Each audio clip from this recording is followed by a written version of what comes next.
Oke, Assalamualaikum warahmatullahi wabarakatuh. Salam sejahtera berkat my channel. Oke, seperti biasa nama saya Syufairi. Terima kasih kepada mereka yang dah subscribe, like, share dan view. Oke, setiap minggu kita akan update video-video baru. Cuma kali ni kita lambat sikit update sebab equipment hari tu tak ada. Macam minggu lepas saya kata equipment tak ada. So hari ni bawa ada satu equipment baru iaitu earphone. So mungkin agak jelas sikit saya punya suara voice. Tidak hari tu bila saya buat record untuk buat FBS tak berapa jelas. Okay, so hari ni harap dia dapat membantu. Okay. So minggu ni ialah konten ialah tentang macam mana nak buat perniagaan jual burger. So yang inilah kita nak buat konten baru sebab ramai juga yang request daripada kelas asas perniagaan, boleh tak buat satu flow ataupun video tentang macam mana nak buat sebuah perniagaan. So sebab dalam kelas saya kita akan ajar cara nak buat perniagaan, macam nak kira kos, peralatan dan juga harga sesebuah produk itu. Saya terjadinya hasil produk dan macam mana nak buat kiraan sama ada untung atau tidak. Okay, so untuk minggu ni kita akan buat video tentang cara-cara jual burger. Mungkin anda dapat sumber ilham untuk jual burger lepas ni, okay, ataupun cara-cara nak jual. Tapi tidaklah accurate sangat sebab kali ni saya akan buat eksperimen dahulu, iaitu cara nak mendapatkan hasil barang burger tu. So barang-barang itu ialah kita ambil dekat pasar raya, agak mahal sebenarnya, boleh dapat dekat kedai-kedai borong yang lebih murah. Okay, so ini harga secara kasar saja. Tapi kalau boleh anda cari, saya tunjukkan secara flow untuk proses untuk menghasilkan sebuah burger.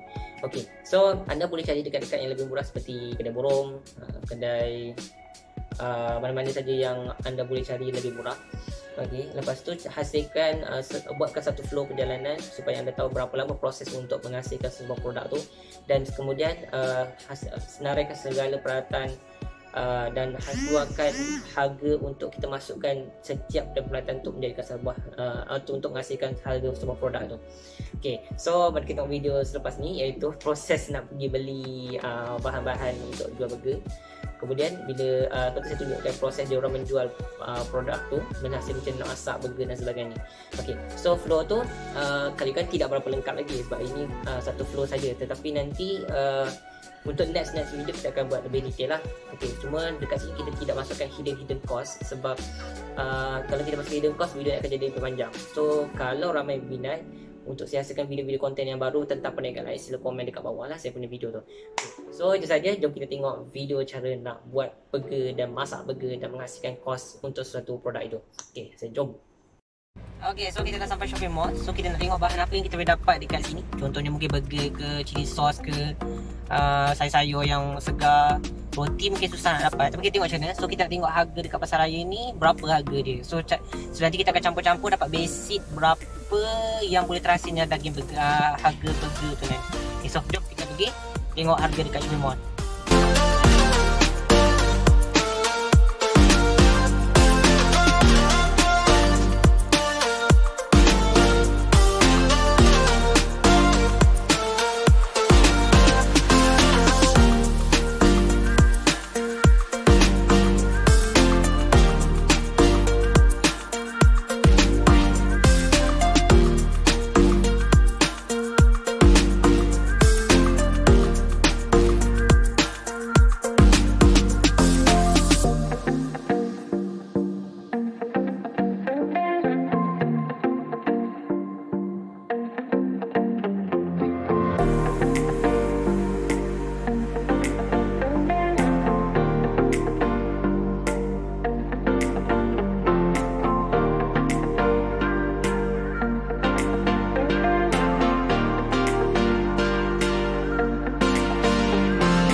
Okay, alhamdulillah kita dah dapat harga barang-barang yang perlu ada untuk masak burger. So kebanyakannya barang di Tesco ada bahan-bahan yang diperlukan untuk masak burger. So tapi mungkin agak mahal lah. So kalau boleh anda sebi di tempat-tempat lain, kedai lain yang tanya orang-orang yang saya berniaga sambil akan dapat kedai-kedai borong yang lebih murah. Okay, so ini hanya sebagai harga kasar untuk buat harga burger. So nanti kita akan buat di akhir video ni, kita akan tengok berapa kos untuk harga terhasilnya harga satu burger tu dan macam mana kita nak jual harga burger tu. Okay, dan proses masa dan sebagainya. Okay, jom kita tengok cara dia orang masak burger pula dekat kedai sepupu saya dekat depan Green Town, ataupun dipanggil Ansana Mall sekarang ni. So boleh tengok setiap malam pukul 8 sudah buka sampai tengah malam. Okay, so jom kita tengok dia orang masak burger macam ni, dan apakah burger istimewa yang mereka selalu jual, dan berapa untung sebenarnya mereka jual burger. Jom kita tengok cara dia orang masak burger. Okay, jom.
kita dah tengok video dia tadi yang kita buat proses cara nak pergi beli bahan dekat Shopee Mall. Okay, so harga dia agak mahal. Kalau bukan boleh dapat harga yang lebih murah. Lepas tu proses nak masak dalam masa 5 minit macam tu boleh hasilkan satu biji burger. Tetapi kalau anda perasan bila kualiti banyak, kita boleh hasilkan dalam 5 ataupun 6 biji sekali terus dalam orang kata tengah masak tu, kita boleh hasilkan 5-6 biji. Mungkin dah jimat dalam masa 5 minit atau 10 minit kita boleh hasilkan 5-6 biji. So dekat situ ada kos pengiraan dia. Tapi dalam ni saya tak ajar lah cara nak tunjuk cara kiraan kos. Sebab kiraan kos sangat penting sebenarnya. Sebab kita boleh tahu dengan masa tu kita boleh hasilkan berapa biji, berapa sebenarnya kita boleh bila kita boleh keluarkan banyak produk dalam satu masa, ia sebenarnya lebih menguntungkan daripada kita menghasilkan satu sahaja produk. Okay, so itu lain. Itu untuk produk-produk yang lain seperti baju dan sebagainya. Dia masa pula. So masa tu sangat penting. Sebab tu sebenarnya ramai yang tidak kira kos masa, hanya kira kos peralatan, bahan-bahan. Lepas tu ditolak kepada komitmen-komitmen yang lain. So dia tinggal daripada kos masa. So kos masa tu sangat penting. So dalam kelas saya asas sebenarnya kita ajar cara kira kos masa. Okay. So daripada video tadi dah tengok cara nak beli bahan, dah tahu cara nak masak. Okay. So dari situ kita boleh saya tunjuk sikit, saya dah buat kiraan sedikit. Okay. Ini lebih kepada bahan-bahan yang dekat shopping mall. So harga total keseluruhan bahan itu ada dalam 12 ke 13 bahan seperti daging, roti, sayur, bawang merah, lobak dan sebagainya. So total ialah dalam RM60 ke RM59 satu sekali beli. So daripada sekali beli itu kita boleh menghasilkan hanya okey, tadi ini untuk keseluruhan, tapi tadi saya beli hanya 6 biji daging saja. So kalau kita nak beli dalam 100 biji, kena tambah kos lah, mungkin dalam 6 kali 100, contohnya 6 kali 50 lah macam tu, dalam RM300 macam tu. So RM300 campur dengan bahan yang dah ada dalam 300.5 atau 400 untuk menghasilkan 100 biji burger. Okey. Okay, so itu harga harga kos untuk beli bahan. Tetapi kalau hanya 6 biji dengan sayur-sayur yang lain tu sebenarnya boleh dapat banyak lagi. So kita letak RM300 untuk menghasilkan 100 biji burger contoh. Okay. So kiraan kos tadi kita pecahkan lagi berapa sebenarnya kita letak harga produk tu, ialah kita bahagi-bahagikan. Contohnya 6 biji paling senang, dengan harga RM6 dapat 6 biji burger, 6 ketul burger dibahagikan dengan 6 dapatlah satu burger tu RM1. Contohnya. Lepas tu kita bahagi pula dengan bilangan roti, sayur, daging dan sebagainya. So kita masukkan kos, saya masukkan contohnya ada 12 bahan, kita masuk seposen, so dapatlah dalam RM1-2 macam tu. So RM1-2 campur dengan bahan burger, roti dan juga pembalut roti burger tu sendiri. So jadi kos bahan kat sini ialah RM3 ke RM4 satu burger. Tapi ni beli dekat shopping mall. Tapi kalau ambil dekat orang kata kedai-kedai borong, kita akan dapat lagi murah. So mungkin kos tu sebiji burger jatuh kepada RM2 satu biji. Itu modal saja. Okay. So kalau nak jual burger, kalau harga modal RM2, sebenarnya saya akan jual RM6 supaya kita akan dapat tolak harga kos untung dan juga untuk satu lagi kos risiko. Tetapi kalau kita tengok pada keadaan sekeliling, kita tidak boleh jual harga burger tu dalam RM6. So kita mungkin kena jual harga RM3. So untuk tadi ialah RM1 sahaja satu burger. So bila harga dah jadi RM1, berapa untungnya kita nak jual sebab modal kita dah tinggi sangat. Okay. So dekat sini kita main bilangan burger tu dengan kos ataupun member. So jumlah burger telah memainkan peranan penting untuk kos keuntungan pada hari itu. Okay. So bila saya buat calculation, mungkin dalam satu hari boleh jual 50 biji burger. So 50 biji bersama dengan RM50. So bila RM50 hari, kalau dikalikan dengan 25 hari macam tu, kita akan dapat RM1,500 ataupun RM1,250 macam tu. So tolak balik dengan kos harga bahan yang RM300 tadi, dia akan dapat dalam RM1,000 macam tu sajalah. Okey, ni congak-congaknya. So untung tak RM1,000 dalam sebulan? Cukup tak dengan komitmen anda? Itu harga kos untuk minimum. Okay. So kalau dijual dengan pada malam tu, satu hari tu dia dapat jual 100 biji, dia akan dapat RM100 sehari lah. RM100 kali dengan 25 hari dapatlah RM2,500. Kenapa 25 hari? Kita tolak cuti sekali lah. Okay, so RM2,500 tu ditolak dengan kos bahan dari RM300, dapatlah dalam RM1,000 lebih, RM2,100 macam tu. Okey, so kat situ untung tak jual burger. So kesimpulannya, kalau bagi anda yang perlukan komitmen yang rendah dengan RM2,500 tu cukup lah. Tapi kalau anda ada kereta apa semua, rumah dan sebagainya, bila kita tolak kos, masih lagi untung kalau harga ikut kepada komitmen anda sendiri. So kalau nak tambah lagi keuntungan, mungkin anda boleh tambahkan lagi sales tu sendiri. Maksudnya sehari mungkin kena jual 200 biji, 300 biji. So macam mana nak jual 300 biji tu, anda kena tambah lagi stok, mungkin tambah pekerja, tambahkan sales dan sebagainya. Itu teknik lain untuk kita kira. Okay, so sekarang ni kita mungkin dah ada gerai. Dalam satu gerai boleh dapat 50 orang. Tapi macam mana kita nak tambahkan lagi 50 orang di tempat lain? Mungkin kita boleh gunakan seperti Grab, Foodpanda, Facebook, Instagram untuk tambahkan lagi audiens atau pembeli. So itulah cara-cara kita nak tingkatkan sales. Okay. So kesimpulannya jual burger bagi saya okey, sangat okey, sangat untung. Cuma kena tengok pada keadaan tu. Population tu cukup tak untuk menampung target anda? Seperti sehari nak dapat 100 biji, boleh ke tak? Itulah. Okay. So itu saja saya nak sharekan untuk video kali ini. So kalau anda berminat, boleh like, share dan komen. Lepas tu boleh juga komen kat bawah tu, mungkin nak suruh buat konten tentang jual kuih ke, jual pisang ke, jual baju ke dan sebagainya. So mungkin kita boleh buat konten macam ni, kita boleh share knowledge macam mana cara nak mula-mulakan perniagaan. So saya harap anda boleh share video-video ni, like, share, komen dan subscribe. So saya ucapkan terima kasih yang pada mulakan dan subscribe video saya. So jumpa lagi minggu depan. Assalamualaikum.